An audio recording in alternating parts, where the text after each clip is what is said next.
Shalom, Kahallah, Yahweh Ba'Shem, Yahushai Ba'Shem, Rakakadash. Double honors to the apostles, elders, and bishops at Great Millstone.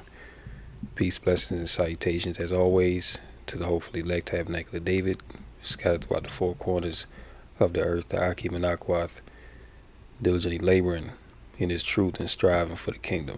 So we're going to get into this redacted video right here, just get straight to the point. Because this World War III scenario, which is prophesied, and also division amongst the beasts, as Daniel saw in that vision with the statue, the last beast, the last kingdom to rule upon the earth, which is Rome. It was partly strong and partly broken, and that partly broken part of that prophecy of that vision is speaking loud and clear, especially right now. As we'll get into the video, you'll see that. But America, Babylon the Great, and really the whole beast system, they've made enemies, with pretty much every nation. And what the Lord is doing, he's turning that sword back on the bully of the earth, really the hammer of the whole earth. So America, this place is going to be lit up with nuclear missiles. It's going to be destroyed, invaded by troops. And ultimately, the final blow is going to come when Yahushua returns with the hosts of heaven and completely wipes this place off the map. But right now, things are surging. Things are getting very critical. And you have these Edomites, they're afraid because they don't want nuclear war. They don't want World War III. But it doesn't matter what you want. What matters is what does the Most High want. And according to biblical prophecy, the Most High wants war. He wants World War III to occur because this is the end of Esau's kingdom. And this is the deliverance of Yasha'Allah coming into play. So without further ado, we'll watch a few minutes of this redacted clip. And I got two articles lined up and, of course, precepts as well. Lord willing, this lesson is edifying. Also, a quick disclaimer. I'm not making any money off of this video. This is strictly for educational purposes. Fair use. Let's go.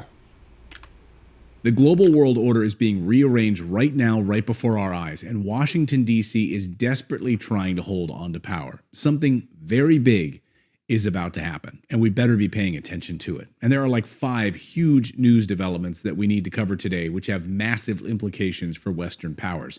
And I'm going to show you something also that's very, very strange that NATO just did, which no mainstream media are covering right now, and it's very concerning.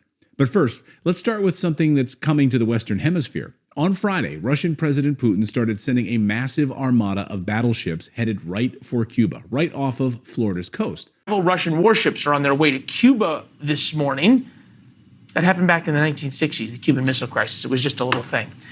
Comes days after a warning from Vladimir Putin that Russia could provide weapons to actors that would then attack Western targets over those countries' support of Ukraine. Early this coming week, if you're standing in Key West, Florida, using your binoculars, you will likely see something that looks like this. Yes, Russian warships performing massive military training exercises, docking in Havana Harbor, right in our backyard. How the hell did this happen? Incompetence, failure on the part of America's leadership is how it happened, that we are sitting now on the brink of another Cuban Missile Crisis. Yeah, nuclear-powered Russian submarines, destroyers with cruise missiles that can easily attack American cities, and warships that make our Navy ships seem old just by modern standards. Just look at this map. This is Havana, where the Russian fleet will be docking. And this is Miami, the closest American city. The air distance between Havana and Miami is barely 366 kilometers. Zircon, like we told you, can travel up to 1,000 kilometers, meaning it can strike as far as South Carolina. You probably haven't seen this on the... So Russia's not playing. Russia is about to take this war straight to America's doorstep. And America, really, they've been the instigator and the aggressor with this whole conflict. Going back years ago, there was a treaty and an agreement made with Russia and NATO that NATO would not move their influence, past a certain point. Now, NATO, they're talking about adding Ukraine to NATO, which this is the whole reason why that Russia-Ukraine war popped off, because Russia is not about to have NATO, their enemies, right there in their backyard and build bases and things of that nature with which they can directly strike Russia and destroy it. So Russia's response, of course, was to invade Ukraine. And ever since that war has started, Ukraine has been getting smashed. And really, the thing about it is Russia hasn't even been using its full arsenal in Ukraine. They've been kind of holding back because Russia doesn't want to completely destroy Ukraine. They just want to get Ukraine to a point where they pretty much surrender and be absorbed back into Russia. All right, just like how Russia took Crimea back in 2014. They want to annex Ukraine back into Russia, but they can do it. But Putin and the Kremlin, they're just being very strategic about what they're doing right now, because they also understand they have to deal with America, the whore. So they have to move very strategically right now. Not just make rash decisions and exhaust all of your military forces in one swoop. This is a military strategy that's going on here. But yeah, Russia is moving warships into Cuba. All right, which when you go back to the Cold War back in the 1960s, the United States had a problem with Cuba because they were, so-called communists. Okay, which Russia, or back then it was known as the USSR, they were a so-called communist or socialist nation. So really, if Russia wanted to get at America, they could have done it back then. But of course, came a point where the USSR disbanded, and ultimately it didn't happen back then because it wasn't time. All right, back in the 1960s, that wasn't the time for America to be destroyed. But we're in that time now because all the prophecies are taking place in this, in this current time that we're in now. So all these things are about to come forth. But you see, Russia's not bluffing. They're actively, making preparations to go to war with America. See, let's continue. The news in the United States at all because they don't want you to know about it. Just like commenter Denise says right here, what's so crazy here in the United States? None of this is in the news. Yes, Denise, exactly, Denise, because they are hiding it. Wait until you see what else they're hiding from you. I'm going to show you. This week, President Biden flew to Normandy to honor our D-Day veterans and basically plagiarized Ronald Reagan's D-Day speech from the same location at Pointe du Hoc. While he was there, he reiterated his love of Ukraine and told Zelensky that don't worry, more U.S. weapons and money are on the way, so they can continue to attack Russia inside of Russia with U.S. weapons. But what no one is telling you is that targets NATO has been selecting to hit inside of Mother Russia. Journalist Brandon Smith uncovered something stunning, and very, very fishy, by the way, which should lead us to believe that NATO is planning for something very big with Russia. NATO struck 2 different radar stations in Russia. So what, you say? Who cares? But these aren't just any radar sites. As Brandon Smith writes, Russia's over-the-horizon radar systems have a detection range of at least 6,000 miles. The real range is classified and scans specifically for high-altitude ballistic missiles. They are not designed to detect lower-flying medium-range cruise missiles or ATACMS and drones, meaning the 2 stations destroyed by Ukrainian weapons are meant to act as an early warning system for nuclear attack. Very strange. But it gets even stranger. These NATO targets weren't even being used against Ukraine, meaning, 1, they're used to warn against nuclear attacks, which Ukraine doesn't have nuclear weapons, and 2, these are fixed position radars. They don't move. And when they were attacked, they were positioned so they were scanning the southern section of Russia and the south, not scanning Ukraine at all. Here you can see the way they face on this map. Again, they serve no strategic purpose in Ukraine. Unless, of course, it's not about Ukraine at all. And when you understand that, then you start to understand what's about to happen. They are preparing for an all-out war. That's what they're doing. And sources have been saying get ready for terror attacks inside the United States. Yes, terror attacks inside the United States. Now, you remember a few weeks ago, the CIA coordinated and carried out a massive attack inside of Moscow, inside of a Moscow theater. You attacked their civilians inside Moscow, so Russia is ready to return the favor to you at the CIA. And it's going to happen. The FBI director, Chris Wray, told us this week a massive terror attack is coming very soon to the United States. And he said it's going to be very similar to the Moscow theater attack. But now, And all these things encompass the beginning of Jacob's trouble, all right? Because the powers that be, they're actively lining things up to orchestrate, what they call black swan events. And also you're going to have foreign actors involved in America as well, you see? So a lot of these things are going to be done by the elites, but you're also going to have, you already have, Russian troops that have infiltrated America, that have came over the border with all these other military-aged men that have come in, all right, which are sleeper cells. They're lying dormant for right now until they get that call to be activated, you see? But going back to the point of America being the aggressor, all these things that America has been doing,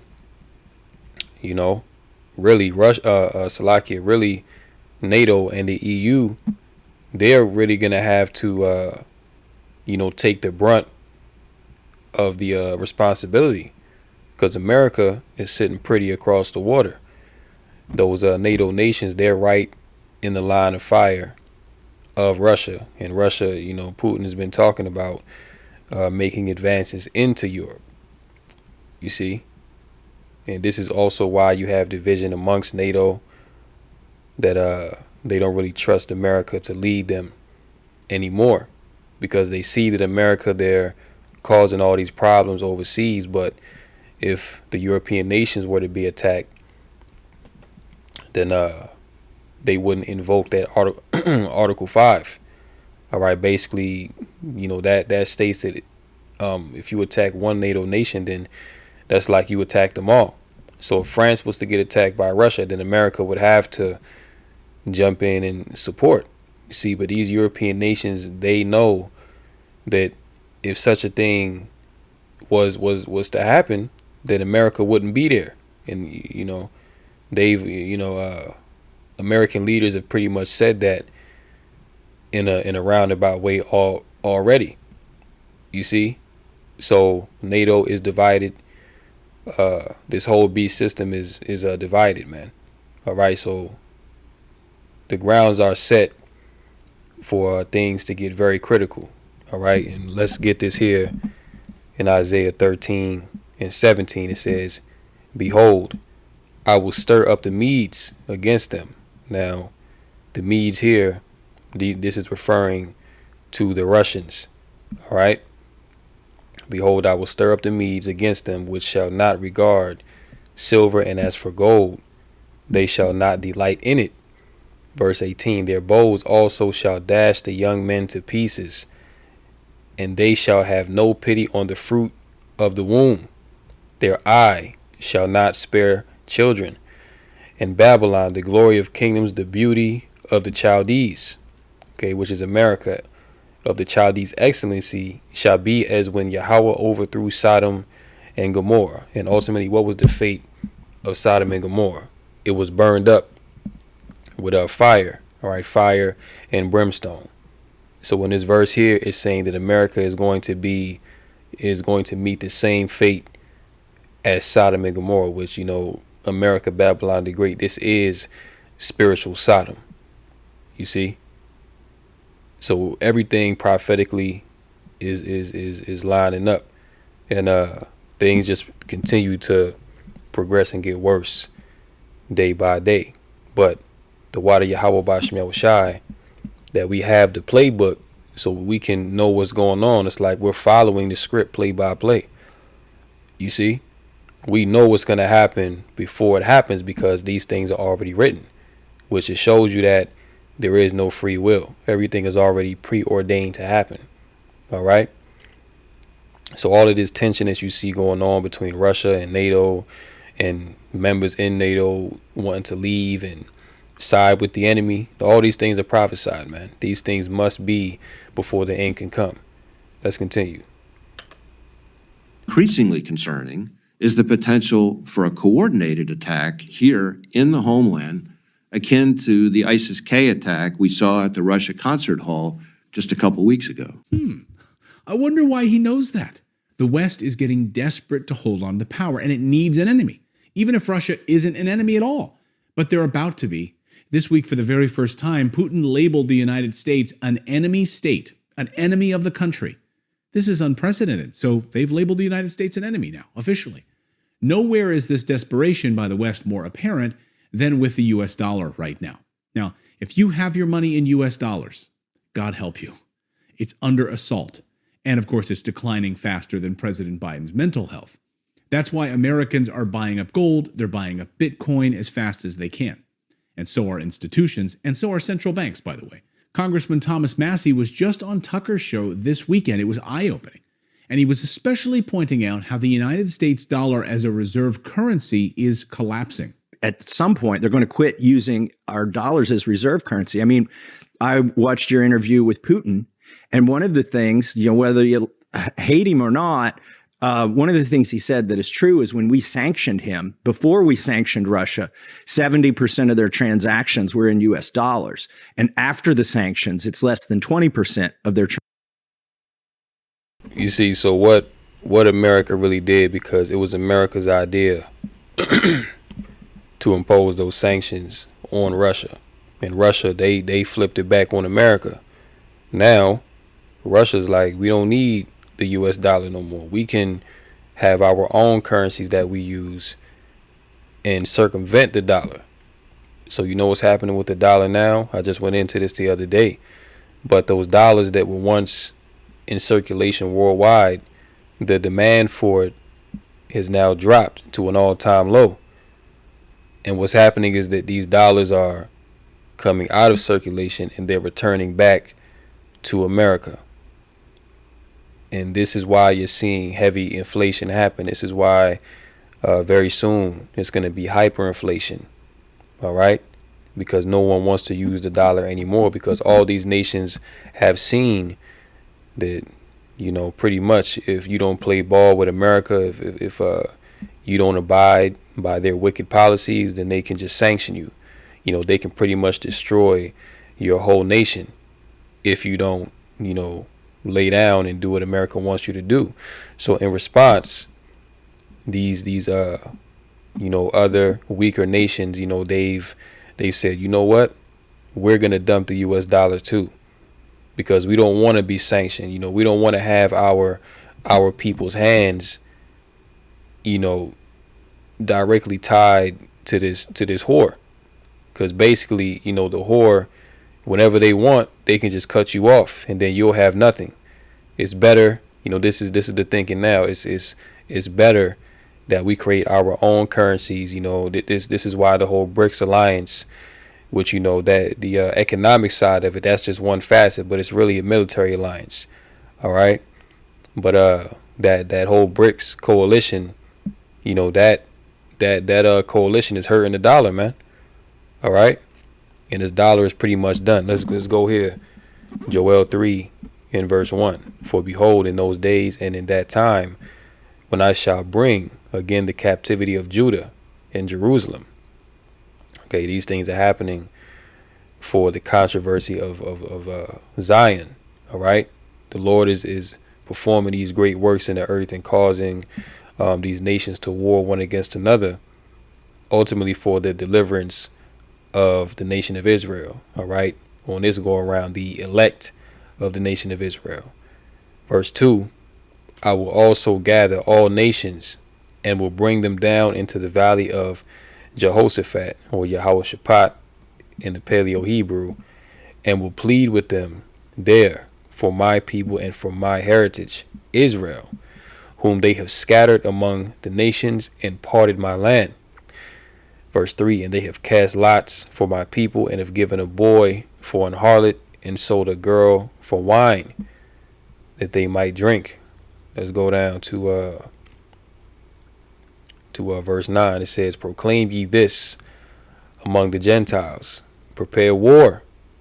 Right? Didn't Clayton Morris just say that Russia is actively preparing for war against NATO and against America? But this is the spirit that the Lord has put on these nations, to be in the spirit of war. Wake up the mighty men. Let all the men of war draw near. Let them come up. Beat your plowshares into swords. A plowshare is a tool that's used for farming, agriculture, right? It says beat your plowshares into swords. Now, when your nation is at peace, you can farm and you can sow and you can reap. But this also here goes into a time of violence, a time of war. Okay?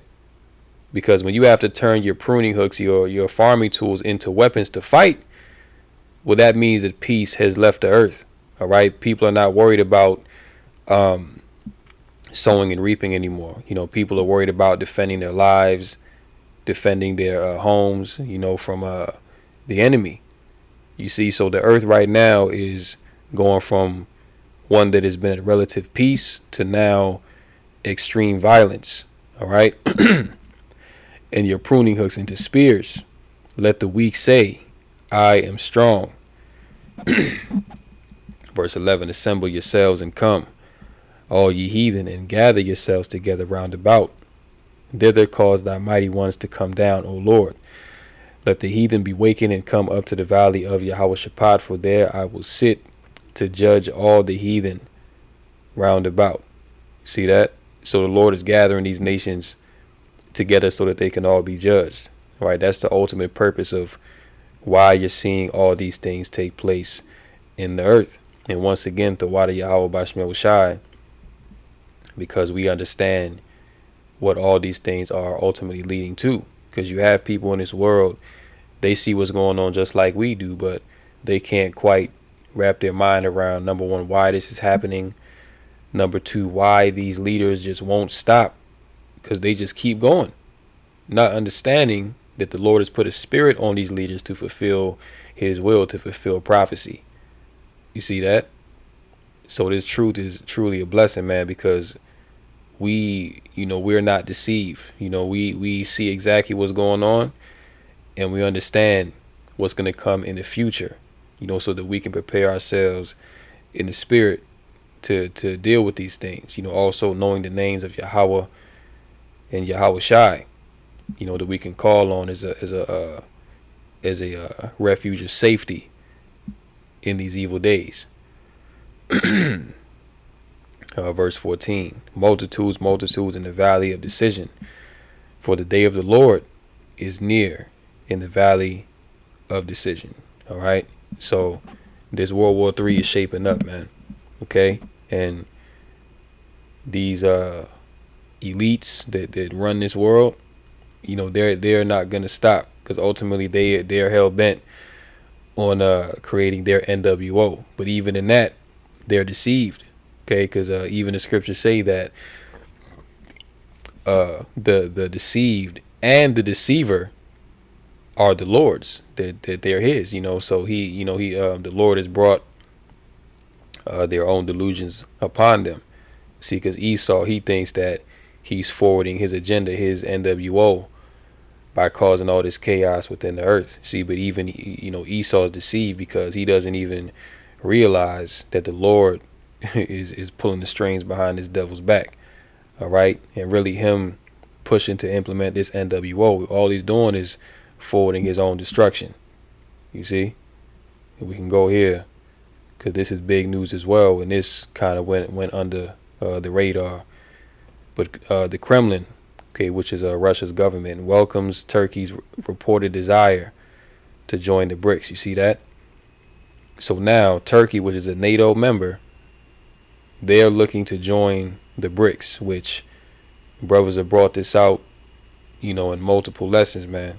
That the day would come that Turkey would turn, that they would jump ship because President Tayyip Erdogan, even though he's, Turkey is a part of NATO, he don't mess with America like that. Okay, and especially since this whole Israel-Gaza war is going on, because them Turks, those are Ottoman Turks.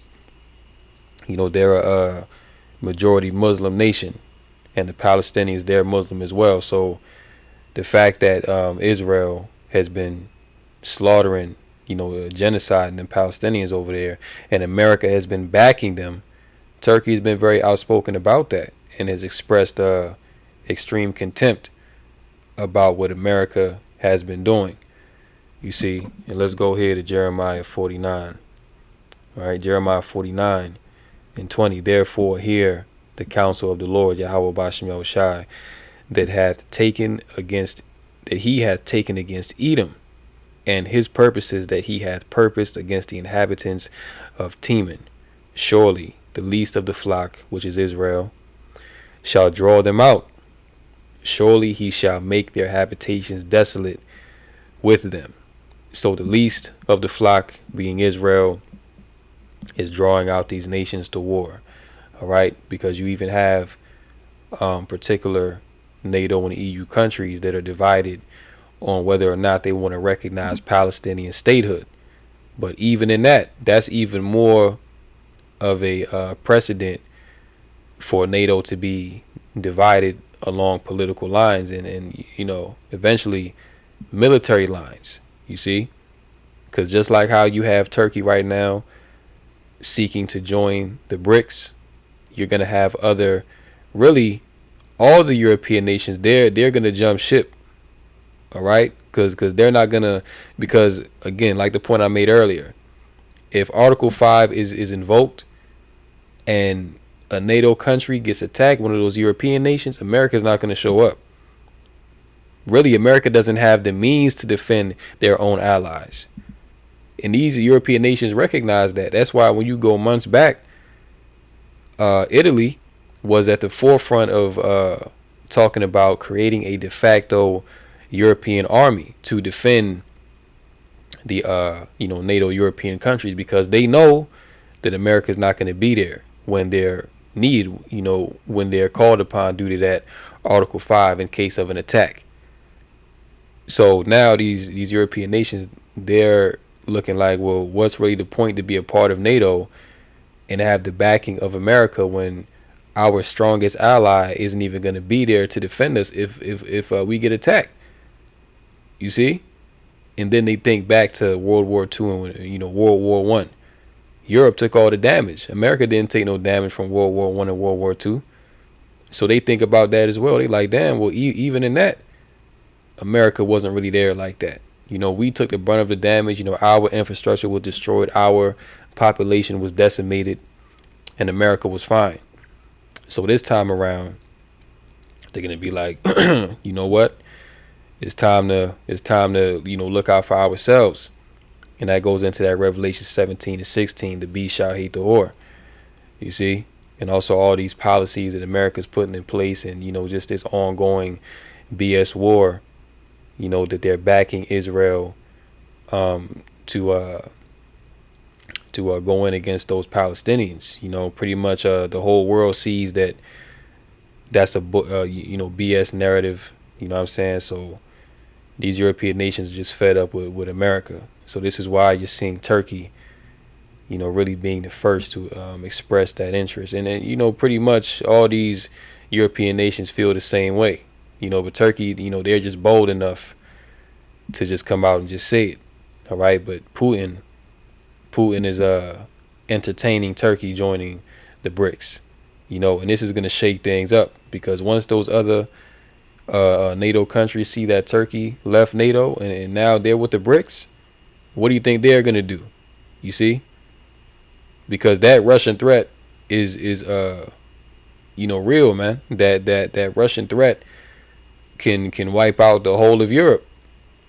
So like I said, it's coming down to the wire to where the NATO, EU nations, they're gonna look out for themselves to preserve, what they have left of their countries, and pretty much say to hell with America, give the big middle finger to America. Getting into this, Moscow, it says Russia welcomes Turkey's reported desire to become part of the BRICS group of nations. Kremlin spokesman Dmitry Peskov said on Tuesday, saying the subject would be on the agenda of the organization's next summit. Peskov said there was heightened interest in BRICS, a group comprising Brazil, Russia, India, China, South Africa, Ethiopia, Iran, Egypt, and the UAE, from various states, but said it was unlikely the grouping could completely satisfy all interested nations. Salakia. Also, one thing to note is that I believe Turkey, they're actually the strongest, or one of the strongest, but I do believe they are the most powerful military in NATO as far as Europe goes. So if they leave, then that's going to be a huge blow to NATO, especially with that Russian threat. Because if Turkey joins up, when Turkey joins up with Russia, Europe is not going to stand a chance. In the next article that we'll get into, Putin is very confident. Is no doubt in his mind that the BRICS can take Europe, and they can, because Europe is behind. You see, they don't have the military, they don't have the personnel, they don't have the weaponry to fight against Russia or their allies. And especially if Turkey joins, oh man, it's over. All right.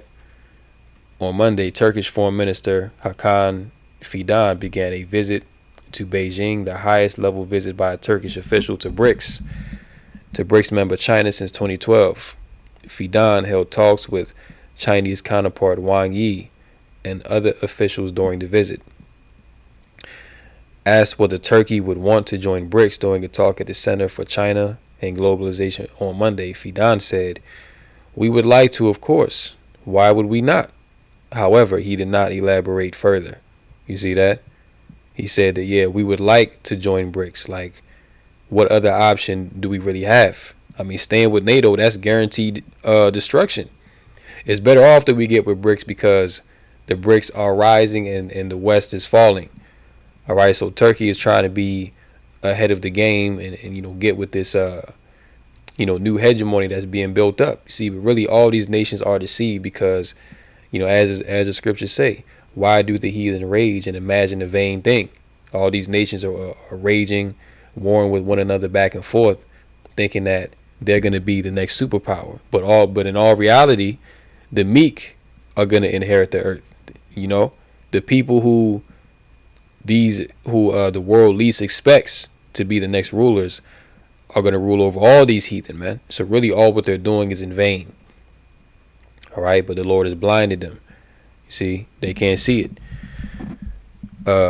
Fidan was cited by Turkey's state-run Anadolu news agency as saying Ankara was also eyeing cooperation with BRICS members and that he would attend a planned meeting of the group next week in Russia. So look, bottom line, Turkey, they're going to leave NATO, they're going to join the BRICS, and things are going to go downhill fast from there. Okay? Because Turkey, Erdogan and Putin are already pretty tight like that. So once this agreement is finalized, like I said, NATO is going to be shaken up. Like really, they're not going to know what to do, but they're going to turn as well, because that's biblical prophecy. Okay, 2 Ezra 6:24. At that time shall friends fight one against another like enemies. Now, of course, we know that's talking about the common person out here.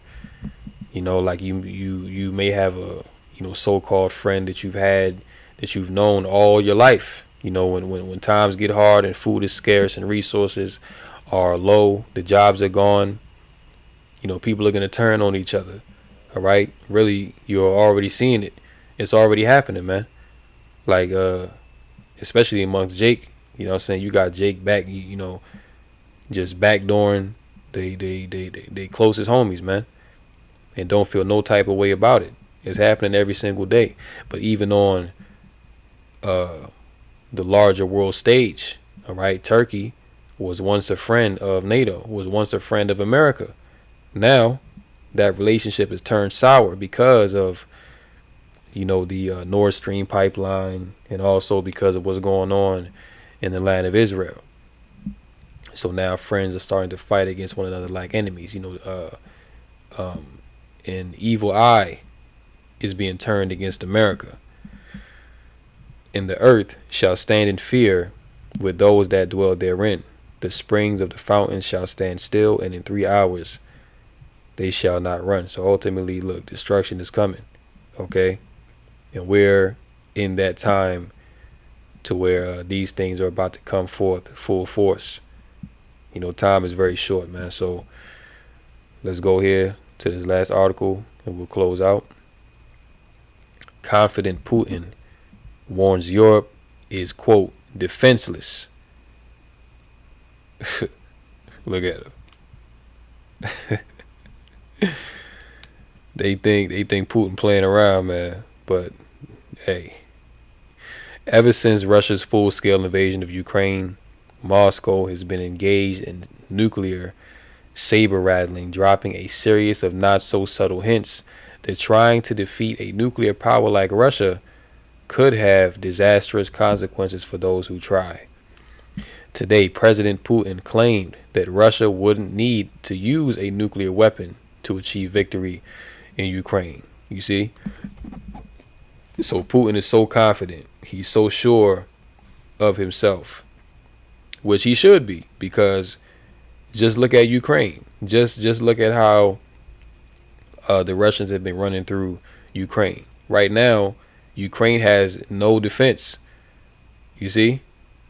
They got to keep getting support from America. Really, if it wasn't for the support of America, Russia would have been taking Ukraine. You see? But yeah, man, Putin is like, listen, we don't have to use any nukes to take Ukraine. We're just going to keep on doing what we've been doing, which is just pounding away, taking a city here, city there, taking this land, taking that land, until ultimately they get to the capital of Kyiv. And once Kyiv falls, Ukraine falls. All right. And if you're paying attention to what's going on with that war, they're not very, very far from taking, Kyiv down, man. All right. He was being interviewed in a panel discussion at the St. Petersburg International Economic Forum, the annual event often described as Russia's Davos. There are few occasions when Mr. Putin looks dovish compared to the person asking him the questions. But when the person asking the question is Sergei Karaganov, it would be hard not to. Mr. Karaganov is a hawkish Russian foreign policy expert. Last year, he called for a preemptive nuclear strike. Today, he suggested holding a, quote, nuclear pistol to the temple of the West over Ukraine. President Putin wasn't so extreme in his language, but he is no dove. The Kremlin leader said he did not rule out changes to Russia's nuclear doctrine, the document which sets out the conditions under which Russia would use nuclear weapons.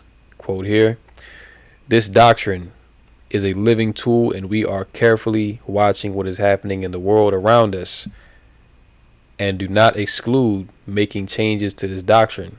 This is also related to the testing of nuclear weapons. Also here, it says he delivered a warning to those European countries who have been supporting Ukraine. Russia has many more, quote, tactical nuclear weapons, which a tactical nuke, that's not a nuke that can destroy a whole country or a city. A tactical nuke is something that you can fire off and it can, do some damage, but it's not going to, be as destructive as a ICBM. So it's really like a smaller nuke. All right, that's what a tactical nuke is. than there are on the European continent, even if the United States brings theirs over. Europe does not have a developed early warning system, he added. In this sense, they are more or less defenseless, and America is the same way. This is why, even in the scriptures, America is referred to as the land of unwalled villages.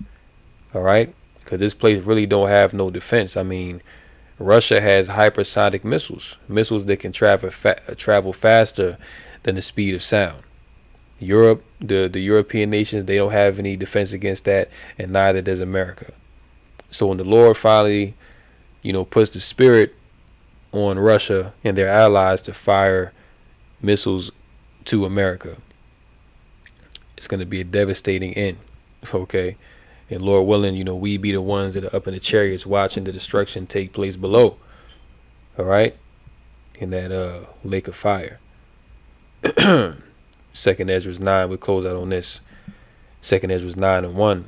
He answered me then and said, measure thou the time diligently in itself, and when thou seest part of the signs past, which I have told thee before, then shalt thou understand that it is the very same time wherein the highest will begin to visit the world which he made.